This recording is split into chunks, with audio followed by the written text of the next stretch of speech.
Halo teman-teman, ya jadi saya Fania, kelompok 1 dari Standar Akuntansi Keuangan dan Assurance. Nah, kali ini saya dan teman-teman saya yang bernama Deborah, Marisa, dan Arneta ingin membahas mengenai bab 1 dan bab 2 yang ada dalam pelaporan keuangan. Ya, jadi di sini saya akan membahas mengenai bab satunya terlebih dahulu. Nah, tujuan pelaporan keuangan bertujuan umum itu tujuannya itu apa? Untuk menyediakan informasi keuangan tentang entitas pelapor yang berguna untuk investor saat ini, investor potensial, pemberi pinjaman, dan juga kreditor lainnya dalam membuat keputusan. Nah, keputusannya itu mencakup beberapa hal seperti kayak pembelian, instrumen keuangan, gitu-gitu, atau juga penyediaan atau pinjaman atau bentuk kredit lainnya, dan juga untuk menggunakan hak untuk memilih tindakan manajemen yang berpengaruh terhadap penggunaan sumber daya entitas ekonomi. Nah, keputusan yang ada itu tergantung pada imbal hasil yang investor saat ini, investor potensial, pemberi pinjaman, dan juga kredit lainnya harapkan, seperti kayak misal dividen, kemudian pembayaran pokok, dan juga kenaikan harga pasar.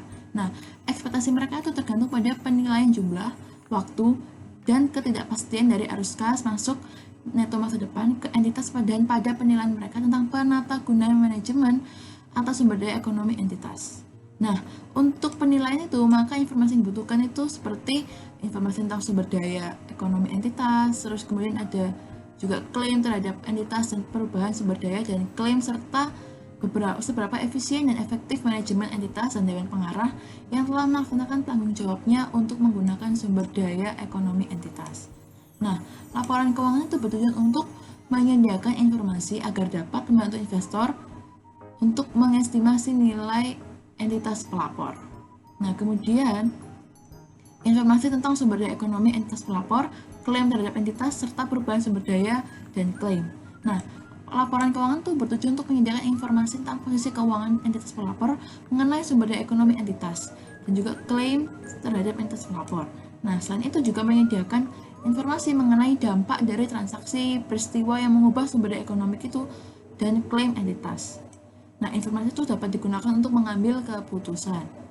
Nah, kemudian informasi tentang sifat dan jumlah sumber daya ekonomi entitas dan klaim itu dapat membantu pengguna dalam mengidentifikasi kekuatan dan kelemahan keuangan entitas pelapor. Selain itu juga dapat menilai likuiditas dan solvabilitas dan kelemahan keuangan entitas pelapor. Selain itu juga dapat menilai sejauh mana entitas dapat memperoleh pendanaan tersebut. Nah, perubahan sumber daya ekonomi dan klaim. Untuk menilai secara tepat prospek atas arus kas masuk neto masa depan, maka pengguna itu harus dapat mengidentifikasikan kedua jenis perubahan. Nah, informasi mengenai kinerja keuangan entitas pelapor dapat membantu pengguna dalam memahami imbal hasil yang telah dihasilkan oleh entitas sumber daya. Kemudian, informasi mengenai variabilitas dan komponen imbal hasil itu juga penting dalam menilai ketidakpastian arus kas di masa depan. Selain itu, informasi tentang kinerja keuangan dan entitas pelapor di masa lalu dan bagaimana manajemen melaksanakannya itu juga dapat berguna untuk memprediksi imbal hasil masa depan atas sumber daya ekonominya. Selanjutnya, kinerja keuangan itu terefleksi oleh akuntansi akrual. Jadi, akuntansi akrual itu menggambarkan dampak dari suatu transaksi, peristiwa, dan juga kondisi lainnya atas sumber daya ekonomik dan juga klaim entitas pelapor dan suatu periode terjadinya dampak tersebut, meskipun penerima dan pembayaran kasnya itu terjadi dalam periode yang berbeda. Nah, informasi kinerja keuangan entitas pelapor dalam suatu periode itu punya 3 fungsi. Yang pertama itu berguna untuk mengukur kemampuan perusahaan di masa lalu dan juga di masa depan untuk menghasilkan arus kas masuk neto. Yang kedua itu untuk membantu pengguna untuk menilai kelolaan oleh manajemen terhadap sumber daya ekonomi. Yang ketiga itu untuk mengidentifikasi apakah suatu peristiwa itu dapat menyebabkan suku bunga itu berubah ataupun harga pasar berubah sehingga menambah ataupun mengurangi sumber daya ekonomik dan juga klaim, dan nantinya akan mengakibatkan mempengaruhi kemampuan perusahaan itu untuk menghasilkan arus kas masuk neto. Selanjutnya, kinerja perusahaan juga terrefleksi dari arus kas masa lalu. Jadi, informasi mengenai arus kas entitas pelapor dan suatu periode itu juga dapat membantu pengguna itu untuk menilai kemampuan perusahaan dalam menghasilkan arus kas masuk neto masa depan, dan juga untuk menilai pewali kelolaan oleh manajemen terhadap sumber daya ekonomi. Selanjutnya, sumber daya ekonomik dan juga klaim entitas pelapor itu juga dapat berubah karena alasan lain selain dari kinerja keuangan, yaitu seperti penerbitan instrumen utang dan juga ekuitas. Nah, selanjutnya informasi mengenai efisiensi dan juga efektivitas manajemen entitas pelapor dalam melaksanakan tanggung jawabnya untuk menggunakan sumber daya ekonomi itu juga dapat membantu pengguna untuk menilai pewali kelolaan oleh manajemen terhadap sumber daya tersebut. Selanjutnya kita masuk ke bab 2, yaitu karakteristik kualitatif informasi keuangan yang berguna. Karakteristik kualitatif sendiri dibagi menjadi 2, yaitu fundamental dan juga peningkat. Untuk fundamental sendiri terdiri dari 4, yaitu yang pertama verifikasi, materialitas, representasi yang tepat, dan juga penerapan karakteristik kualitatif fundamental. Untuk yang peningkat, yang pertama itu adalah keterbandingan, yang kedua adalah keterverifikasian, yang ketiga adalah ketepatan waktu, yang keempat keterpahaman, yang terakhir adalah penerapan karakteristik kualitatif peningkat. Selanjutnya adalah kendala biaya dalam pelaporan keuangan yang berguna.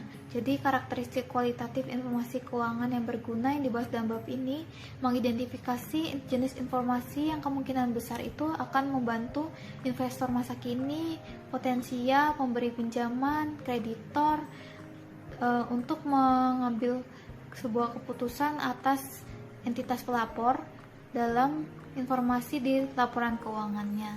Nah, laporan keuangan sendiri itu berisi informasi mengenai sumber daya ekonomik entitas pelapor, terus juga klaim atas entitas pelapor, transaksi, peristiwa, ataupun kondisi lainnya yang dapat mengubah sumber daya ekonomik dan juga klaim. Adalah karakteristik kualitatif informasi keuangan yang berguna. Nah, agar suatu informasi itu dapat berguna, maka informasi tersebut itu harus relevan dan juga harus merepresentasikan secara tepat apa yang harus direpresentasikan. Nah, kegunaan informasi keuangan ini juga dapat ditingkatkan apabila informasi keuangannya itu dapat terbanding, terus lalu dapat terverifikasi, tepat waktu, dan juga terpaham. Oke, teman-teman, sekarang kita masuk ke karakteristik kualitatif fundamental. Nah, di dalam karakteristik kualitatif fundamental itu meliputi relevansi dan representasi tepat. Relevansi itu gimana? Jadi, informasi keuangan yang relevan mampu membuat perbedaan dalam keputusan yang diambil oleh pengguna. Informasi keuangan mampu membuat perbedaan dalam keputusan jika memiliki nilai prediktif, nilai konfirmatori, atau keduanya. Nilai prediktif dan nilai konfirmatori, informasi keuangan memiliki hubungan yang saling terkait. Informasi yang memiliki nilai prediktif sering juga memiliki nilai konfirmatori. Lalu materialitas. Nah, materialitas adalah aspek relevansi yang spesifik untuk suatu entitas tertentu berdasarkan sifat atau besarannya, atau keduanya dari pos-pos di mana informasi tersebut berhubungan dalam konteks laporan keuangan masing-masing entitas. DSAKIAI tidak dapat menetapkan suatu batas kuantitatif yang sama untuk materialitas atau menentukan apa yang dapat menjadi material dalam situasi tertentu. Nah, lalu representasi tepat. Agar dapat menunjukkan representasi tepat dengan sempurna, tiga karakteristik harus dimiliki, yaitu lengkap, netral, dan bebas dari kesalahan. Nah, ya tentu saja kesempurnaan adalah hal yang sangat jarang untuk dicapai. Tujuan DSAKIAI adalah untuk memaksimalkan kualitas tersebut sebaik mungkin. Lalu penerapannya bagaimana di karakteristik kualitatif fundamental? Nah, proses yang paling efisien dan efektif dalam penerapan karakteristik kualitatif fundamental biasanya adalah sebagai berikut. Yang pertama itu mengidentifikasi fenomena ekonomik. Lalu yang kedua, mengidentifikasi jenis informasi tentang fenomena yang paling relevan. Yang ketiga, menentukan apakah informasi tersebut tersedia dan apakah informasi tersebut dapat memberikan representasi tepat dari fenomena ekonomi. Lalu, karakteristik kualitatif peningkat. Keterbandingan, keterverifikasian, ketepatwaktuan, dan keterpahaman adalah karakteristik kualitatif yang meningkatkan kegunaan informasi yang relevan dan memberikan representasi tepat dari apa yang dimaksud untuk direpresentasikan. Nah, karakteristik kualitatif meningkat juga dapat membantu dalam menentukan mana di antara dua cara yang harus digunakan menggambarkan suatu fenomena jika keduanya dianggap memberikan informasi yang sama relevan dan yang sama tepat merepresentasi fenomena tersebut. Lalu selanjutnya adalah keterbandingan. Keterbandingan adalah karakteristik kualitatif yang memungkinkan pengguna untuk dapat mengidentifikasi dan memahami persamaan ataupun perbedaan paling tidak dua pos. Contoh, membandingkan laporan keuangan PT Jarum dengan PT Sampurna di tahun yang sama. Karena informasi dapat dibandingkan apabila informasi tersebut serupa. Karakteristik kualitatif yang kedua yaitu keterverifikasian. Keterverifikasian membantu pengguna untuk memastikan bahwa informasi yang menggambarkan fenomena ekonomi memang sebagaimana adanya.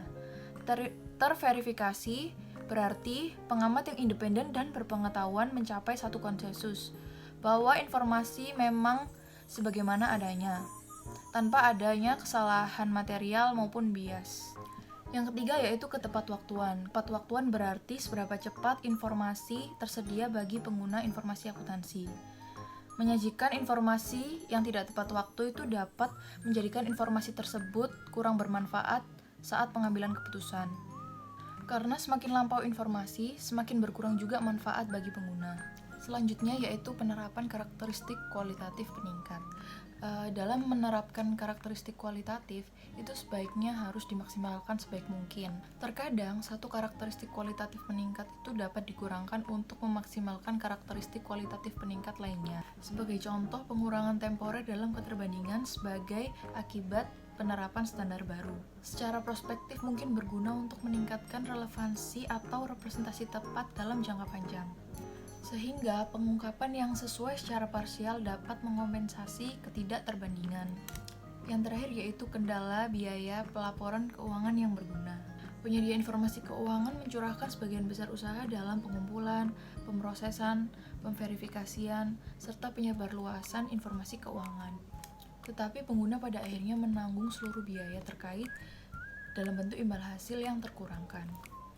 Sehingga pelaporan informasi keuangan yang relevan dan merepresentasikan secara tepat apa yang direpresentasikan dapat membantu pengguna untuk mengambil keputusan dengan lebih percaya diri.